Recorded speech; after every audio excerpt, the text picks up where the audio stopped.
first enemy of your life is your mouth. If you want to live without problems, close it. Never let pride guide you. Let your achievements speak for you. Never give up. Live your life according to your own desires. When God gives you a new beginning, don't repeat your old mistakes. Not everyone will understand your path. Anyway, you're here to live your life, not to explain it. People talk and they will always talk. So focus on what matters to you. You can't control what others think of you, but you can control your mouth and how you react to it. People always talk about your reactions, but never about the causes. Just because people accept you as you are, doesn't mean you have to ruin their lives. Never harm your mother, not with words, not with anger, not with silence. You owe her more than you'll ever repay. She's the only one who loved you before the world even knew you existed. Can you comprehend that kind of power?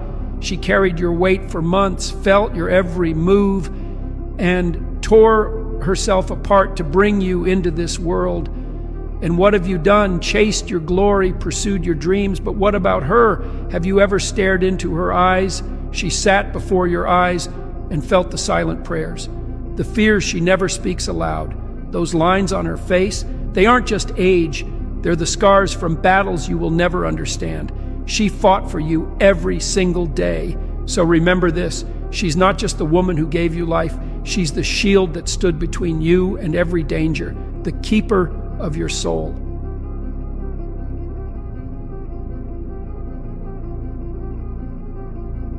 One day, an 80-year-old father sat by the window with his highly educated son when a crow appeared. The father asked, "What is this?" The son replied, "It's a crow."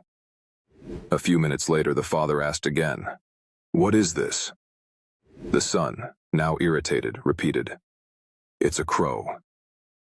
After several more times, the son grew angry and snapped, "It's a crow. How many times do I have to tell you?" The father quietly went to his room, returned with an old diary, and read a passage from years ago. "Today, my 3-year-old son asked me, 'What is this?' 23 times about a crow. I answered with love every time." The son was deeply moved, realizing the patience his father had shown him as a child. With regret, he apologized and promised to show his father the same kindness and patience in return. An old man lived alone in Ohio and wanted to spade his potato garden. However, it was a difficult task, and his only son, who would have helped him, was in prison. Unable to afford an attorney to get his son out, the old man wrote a letter to him, detailing his situation. "Dear son, I am feeling pretty bad because it looks like I won't be able to plant my potato garden this year.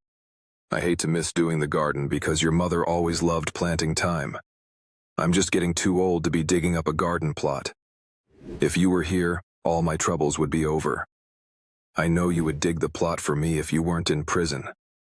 Love, Dad." Days later, the old man received a letter from his son saying, "For heaven's sake, Dad, don't dig up the garden.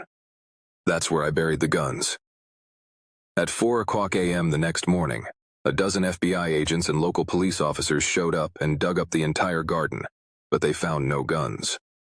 Confused, the old man wrote another note to his son, explaining what had happened and asking him what to do next. His son's reply was, "Go ahead and plant your potatoes, Dad. It's the best I could do for you from here. Always remember, if you share this, you're among the 1% of the successful ones, so keep it up. Remember, if you're not following us, you might miss out on valuable stories. If you are, congratulations. You are growing every day."